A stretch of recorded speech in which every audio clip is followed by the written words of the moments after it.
السلام علیکم ورحمۃ اللہ وبرکاتہ، الحمد للہ والصلاۃ والسلام علی رسول اللہ۔ وطر کی دعاؤں کے حوالے سے رسول اللہ صلی اللہ علیہ وسلم سے صرف 3 دعائیں ثابت ہیں جو صحیح احادیث سے مروی ہیں۔ سب سے پہلی دعا ہے اللہم اہدنی فی من ہدیت وعافنی فی من عافیت۔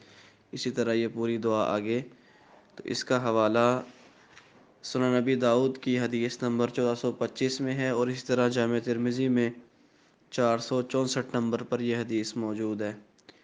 اور جو دوسری دعا رسول اللہ صلی اللہ علیہ وسلم سے ثابت ہے، اللہم انی اعوذ برضاک من سخطک وبمعافاتک من عقوبتک، اور اس کا حوالہ بھی آپ کو سنن نبی داؤد میں حدیث نمبر 1427 میں ملے گا، اور جامع ترمذی میں 3566 نمبر پر۔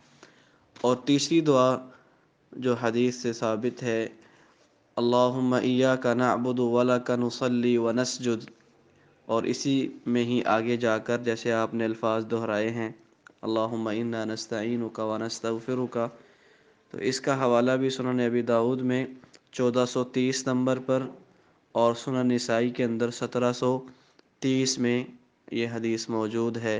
یہ 3 طرح کی دعائیں نماز وتر کے اندر پڑھنا رسول اللہ صلی اللہ علیہ وسلم سے صحیح احادیث سے ثابت ہے۔